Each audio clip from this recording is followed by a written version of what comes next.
Hey everyone, what's up? It's Ellie here. In this year's Xbox and Bethesda showcase, we got a better look at Redfall, so let's dive in and take a deeper look at Arkane's new IP. To begin the trailer, we set the scene at the Heritage Rock Lighthouse Museum. The lights are on and the lighthouse is still in working order. Unlike other well-known Arkane Studios titles that are based in fictional worlds, we know that Redfall is based in Massachusetts, which is on the east coast of the United States. The island of which the game is based in, the game's namesake, Redfall, itself is still fictional.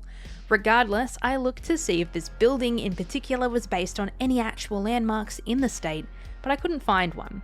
However, Massachusetts has a lot of lighthouses, and I can see that even if this one isn't the only one in the game, it certainly looks like an amalgamation of the lighthouses and buildings in the general area this game is based in. And that's sort of how I feel this whole game is going to be consistent with, just this echo of a world that we can be familiar with without being too predictable. Like in this next shot of this church, it holds quite a strong resemblance to the first parish church in Billerica, Massachusetts.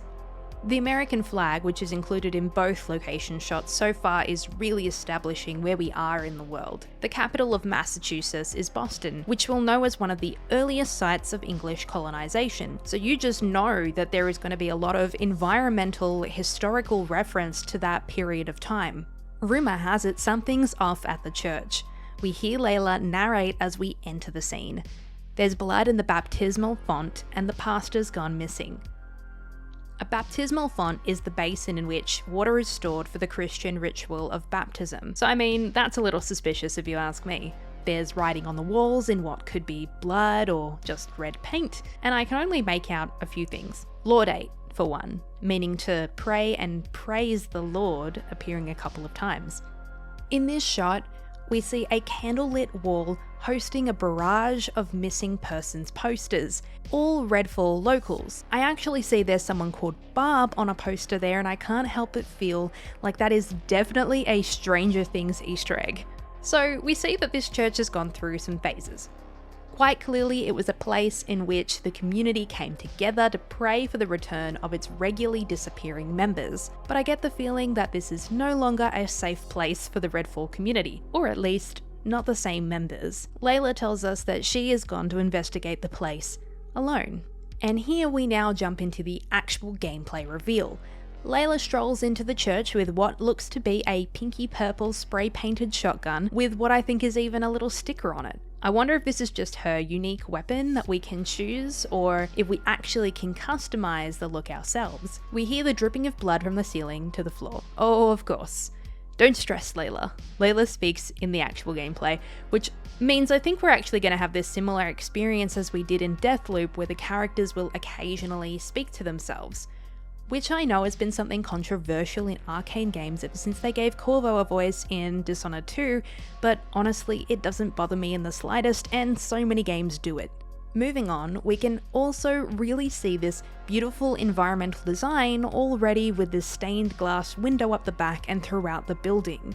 When we come up to this lit up door with blood pooling on the outside, Layla lets out an "oh shit" before looking around and showing off that there are other pathways and rooms that we can explore first. Which is great because I love looking around, gathering contextual clues, building up that suspense before I move forward, and potentially finding myself up against the enemy. But you know what? This next moment really stumps me. I am so totally curious about this particular moment in this reveal. Layla opens up the door and she finds a small room with a ladder to the upper level. A mess of blood at the base. What in the heck is a ladder doing in an Arkane game? My jaw actually dropped when I saw this, and Layla actually uses it. I was just so stunned, and for those that are lacking the context here, Arkane Studios has a design mantra that is literally "fuck ladders." It's one of the pillars of Arkane, and I'm guessing here that Layla either hasn't obtained her elevator ability yet, or is just being particularly stealthy. So on this upper level, we're greeted with a lot of blood and potential paint. The symbol on the wall we actually saw earlier when we first had a look at this church before the gameplay hit. It kind of looks like an upside down Wi-Fi symbol with some antennae, but it looks potentially to be a visualization of a bell. Note the abundance of various bells on the floor and on these boxes, and we're in a church with a bell tower. A quiet chuckle grabs Layla's attention and we catch a glimpse of a shelf full of bells before moving past and into this scene that, look, I know you all know what I'm about to say, but it looks like a purposeful void-like scene, or at least like we're about to encounter a shrine to the outsider in Dishonored. Like, look at those lanterns. Although they're definitely bug zappers, you can just see as Layla continues to move forward that this is exactly what it's supposed to resemble. It's an incredibly eerie scene. The bell has collapsed, caving into the ceiling, the broken beams and the planks of wood, and in the center a mysterious floating vampire. He is the truth in the darkness. He is the word in the shadow. I've seen the movement in the dark. Layla edges closer to the floating figure, looking to the fallen bodies of those who were likely the innocent people who were just in the wrong place at the wrong time. I've seen the shadow. The voice continues, I've seen you. And the figure jumps out at Layla, and thus our first combat scene begins. And of course, it's the vampire model we actually see in the first reveal trailer. The one that made me essentially scream the outsider right from the beginning. Except instead of this formal attire, similar to that of Emily Coldwin's outfit, we have this perhaps Billy Lurk-inspired red leather jacket in a more casual look. The combat itself isn't particularly skillful. We're in a small attic space with a shotgun, so it's a bit of running and gunning. To finish off the vampire, Layla stabs them with a bayonet at the end of her gun as a finishing move. As the vamp begins to turn into a big pile of ash, a couple of little blue orbs get absorbed by Layla. Are these just XP, or maybe it's something that we can use to craft other things? Perhaps some sort of points of power that we can use to upgrade abilities. Another two vamps come up behind Layla. After knocking them back with a couple of shots with her trusty shotty, she switches to a flare gun looking weapon and deals the lethal blow to the first vampire. I think we can actually see this pistol being used by Devinder in the reveal trailer. And very briefly you can see these blue orb things, but Layla turns away. As Layla reloads her gun, another shot is fired into the vamp, taking them out. Jacob has come to Layla's aid, though I reckon she had that one in the bag. Jacob, we know so far, mains a kick-ass sniper rifle, but at the moment he has a strange weapon that looks like it shoots deadly vampire killer stakes, a weapon we actually see Devinder equipped with in the reveal trailer as well. We also hear Layla and Jacob talk to each other, meaning that we'll be hearing not only the dialogue from our own character, but hearing our characters converse with one another, which will be particularly interesting as not long after this gameplay reveal, Arkane announced that your whole squad can actually choose to play as the same character. So I'm super curious what a whole squad of Laylas or any other hero sounds like. After this small interaction, Layla jumps back down, choosing not to use the ladder. She doesn't look like she takes fall damage either. You know, Redfall used to look like it was straight out of a postcard. We take a break from the gameplay and we get a bit of a better look at the island of Redfall. We can see how the church was one of the buildings featured on the Greetings from Redfall postcard from the first trailer as well as this one. We can also see that inside the E is the Heritage Rock Museum and Lighthouse from the first scene. And we can see a few more of these locations in the next few time-lapse shots. The Redfall Island Custom House Museum and Visitor Centre. You can also spot the church in the background. The bustling historic downtown, Layla narrates as we catch a glimpse of a quiet street leading down to Redfall's theatre. We can also see that Redfall really is living up to its name as the game seems to be set in autumn, with the orange, red and yellow leaves in abundance as well as the pumpkins. Layla also introduces the seafront district, where we can observe the Redfall hatchery and fishery, the dock and the boats. And the old lighthouse, Layla adds as we move on to another shot of the lighthouse we saw earlier, the sun being almost blocked out as it moves across the sky. The discussion of these districts of Redfall makes me wonder if we're going to be able to traverse them in an open world fashion, or is it going to be more in a traditional Arkane sense, in non-linear levels similarly to Dishonored and Deathloop. Where we actually get our answer in the interview with game designer and director of Arkane Austin, Harvey Smith, where he describes the game's world as mostly very open, as the world is divided into two districts. The next couple of scenes pass quickly. But there are some interesting observations to be made. In this scene, there is this odd tree-looking thing that has wrapped itself around a car. No idea what this could be at this point, but it reminds me of something out of Fallout 76, The Mire. In the next scene, it looks like we're in the lower level of a boat. And if you have a look at the calendar on the wall, it says 2022. Redfall was actually supposed to come out in fall of 2022. However, due to delays, we're actually not going to see it until 2023. I really love how beautiful, intriguing, mysterious this particular scene is. It looks like something has happened to the local theatre. Then there are these couple shots here. This first one with a heavily red interior with a couple of enemies inside remind me a lot of Deathloop. This next one, that's an exterior shot. You can see on the side of the shipping container, it looks to say AVERM, which we know is the research organisation that LAYLA worked at, but at first I legitimately thought it said Eon, so there were really similar vibes in these quick shots here for me. We see a sign for Nahant Gasoline, Nahant actually being the name of a town in Massachusetts, which is this super small town that's almost like an island.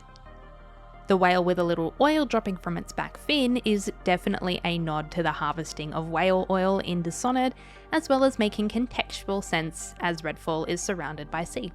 Fast forward, everyone is a vampire, trying to become a vampire or dead. This tall structure surrounded by enemies, lights and effigies signifies these cultists, and this cultist structure quite clearly depicts a butterfly, which I assume is signifying their desired transformation from human to vampire. Taking it back a bit, this vampire here with tall fiery red hair seems to be the same vampire from the original trailer, where the gang comes together to fight. We do seem to occasionally see similar looking vampires, and I still can't determine whether this means that we'll see the same vampires on multiple occasions. Either way, it'll definitely be interesting to see just how many vampires we'll be fighting and just how many unique models there will be. This shot looks straight out of Fallout, honestly, and just about here is when we get back to some action and gameplay. In this shot of Layla's perspective, we can actually see that her shotgun isn't pink and purple. This could definitely mean that the gun appearance can be customized. If we really are going to be able to play as a whole LAYLA squad, defining features like gun type, color, and potentially even outfit customization can really help differentiate which player is who. So it will be really interesting to see what's available to us. And here we're back downtown at the theatre. Remy, Devinder, and LAYLA opening fire and walking towards the enemy. We actually see a stray bullet hit the vehicle behind them and it explodes, meaning that we might just be able to take out a few enemies this way too, just like shooting a whale oil lamp in Dishonored or a battery in Deathloop, for example. We can also observe that we're in this district during the evening, and so far all the gameplay has been at night, which makes sense as the sun is blocked out, but we do see some daylight hours in our environmental shot. I wonder if we could be playing with the day cut into two halves, day and night, for the two districts. We get a little snippet of gameplay from Jacob's perspective. Sniping distant enemies, we can hear a little tone when the first shot takes down the first enemy. I think it signifies a headshot, as we don't hear it for the next one, and that one was more of a body shot. We also get introduced to Remy as the engineer genius and her little robot cohort we know as Bribon. Remy appears to be using an assault rifle and Bribon is alongside her as a little mobile turret. In this clip, Remy is praising and talking sweetly to Bribon, who is jumping up and down happily. Makes me wonder if we'll be able to pet Bribon as well as just interact with him generally. Next up, the resident expert on all things creepy, Devinder, who throws this electro-charged spear at the foot of two charging enemies. And I believe this charge seems to stun them for long enough for Devinder to use his flare gun to take them both out. And because he only shoots one of the vampires, I wonder if it also connects them both, kind of like a domino effect in Dishonored 2, but, you know, with science. And lastly, we get a look at Layla's umbrella shield ability. We first saw this in the announcement trailer. Running forward and blocking damage, she actually throws the energy shield at the cultist enemies, knocking them down quite easily. Although the vampire jumping into the fight means that Layla has to switch to the stake launcher, and very clearly we see one of these blue orbs float over to Layla. Devinder takes over the narration, noting that they have been digging for answers but haven't found much beyond blood and death. May I just say, by the way, look at these houseplants. They look so great. I can just tell that someone had a lot of fun making them, with the gorgeous monstera in the corner and the luscious snake plants and this dresser and the drawing of the fairy and even the rug. Someone put, I think, a lot of love into this bedroom, and I'm really enjoying it. And don't worry, I can see this glowing mysterious antique jewelry box. Its blue hue makes me think that it's related to those orbs. Maybe it's like an essence you can find to store loot. It could be part of the game's currency system, or like a rune or bone charm. We'll actually get more into what this might be a little bit later. We also get a simplistic styled outline of what could be a map of Redfall. We can spot locations marked on the map with nails, potentially pointing out these tourist traps turned fortresses Devinder mentions in the narration. And we get a look at this carnival setting that we first saw on that postcard. And again, we catch a glimpse of some vampires, this one who reminds us of the outsider, and these two ladies who look exactly like each other. So this sort of leads me to believe that perhaps these vampires really are just hordes of the same looking vampires. Maybe they're all clones. We know that the research organization, Ava, must have something to do with this. Maybe they're all built off similar sets of DNA if they were manufactured. This would mean that we really are just going to see these sets of vampires throughout the entirety of the game though. And we're back to Jacob. Ghosting out, he says, before making a hand gesture and becoming somewhat invisible, an ability we've seen from the first trailer. I'm unsure if this makes him completely invisible to enemies, or if there's just like an outline that they can detect if you're too obvious and not stealthy enough. When Jacob finds himself behind an enemy, he shoots and his invisibility wears off. So I'm unsure if this is something the player can trigger themselves, or if it's similar to Sombra's invisibility in the sense that when you shoot, you phase back out of invisibility. We also don't know yet if this ability has a time limit. We also see how communicating with your team, you can coordinate attacks to help things go as smooth as possible. Perhaps we'll get some sort of enemy pinging system, especially that voice line on my mark. Jacob heads into a pub and takes on some vamps, but comes across an enemy he refers to as a blood bag, which adds some variance to the enemies we've seen so far. We get another look at how teamwork can make the dream work, with Layla throwing out her elevator ability to launch Remy into the air like a grav shaft from Prey to give her some space from the enemies and allow her to make the strategic play of throwing what looks like a sticky bomb at a group of enemies below, giving her enough space to avoid any damage. Surrounded by enemies, Devinder jumps in, pulling a Gandalf with this electrosphere, and then follows it up with another piece of anti-vampire tech, basically petrifying them, of which we actually see in the reveal trailer. Devinder urges Remy to use a similar weapon in a gun form to freeze the vampire long enough for Devinder to shoot them with a stake and take them down. Devinder claims that his cryptid hunter's intuition tells them that there is a nest nearby, and we can see that they're walking towards some sort of blue mysterious barrier, like a curtain masking another world. I'm unsure whether they walk through this particular barrier and find this mysterious void door afterwards, but basically it seems like they've uncovered this upside down / Stranger Things-esque version of Redfall. In this shot, we're back at the Custom House Museum, so we're in what would be the heart of Redfall, and quite literally we see a gigantic heart right there.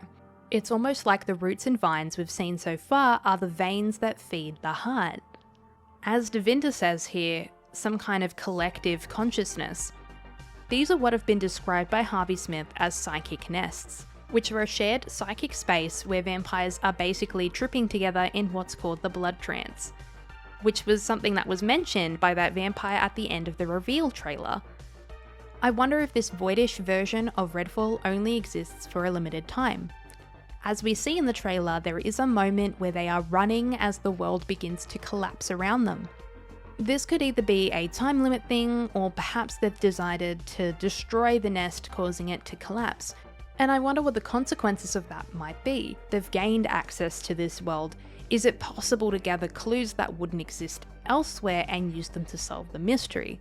Does destroying the nest potentially make the vampires more vulnerable? Or is it more like a loot farming situation? Slay alone or squad up? Some more confirmation that the game will be accessible as a single player experience. I wonder if this means that the other characters are filled in as AI, or if you genuinely can play alone as a single player. Well, when the game was announced, information was released that a single player would have filler AI to join them.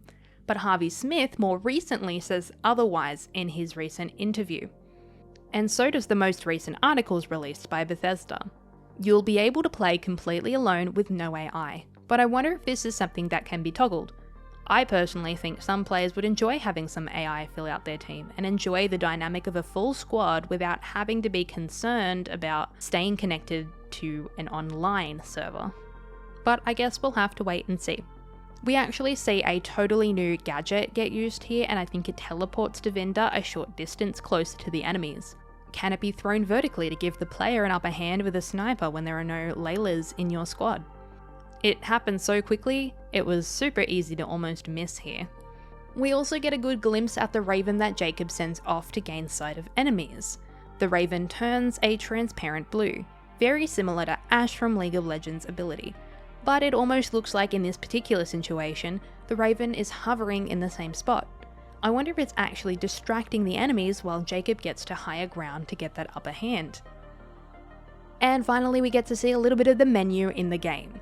Here we are looking at the skills menu for Devinder. We can see that he has 10 skill points to spend, and that basic skills cost only a single skill point and can be redeemed at level 1. We can also see that Devinder is level 17. When looking at the skill icons, I'm definitely seeing Devinder as a very useful character in this game, probably the closest to a support character with all these gadgets. We see what is a skill tree for that electro spear weapon that we've seen throughout gameplay, and we can see the skill tree for the device that stun locks enemies briefly. On the right, we can see grave locks 0 out of 200. Harvey Smith describes them as another collectible, that there is a finite number of them, and a strong piece of narrative is associated with each of them from the perspective of a particular character. And then there is this larger number on the right here that looks like where currency would be. I'm not sure if currency makes sense in this game, so it could be another form of point system. Then of course across the top we see the tabs for the map, the missions, and an archive, which is great because I really enjoy being able to go back through notes and discoveries I make in Arkane games and in games in general. And there is also this loadout tab, which we actually get a better look at here. So here we can see what is currently equipped on Devinder, as well as what weapons are in his backpack, which is great to see because it looks like we'll be able to find and pick up weapons from around the map and swap out our weapons for better quality ones as we level up. We also get a detailed summary of each weapon, and when we hover over it with a tier level, an overall rating, the rate of fire, reload speed, magazine size, and some unique aspects of the weapon. We can actually see down here that its support value is 770. Now, when I said earlier that I had no idea what this number actually meant, I still don't have much of a clue, but we now know that this is something to do with it. There is an option to scrap the weapon, so perhaps we can scrap the weapon for more support value and then use that to upgrade other weapons or somehow access better weapons. I also love that we have the option to compare weapons as well, as we can see here, because it looks like we'll be able to pick up quite a few weapons to keep in our backpack and sort through to find the best fit for our playstyles.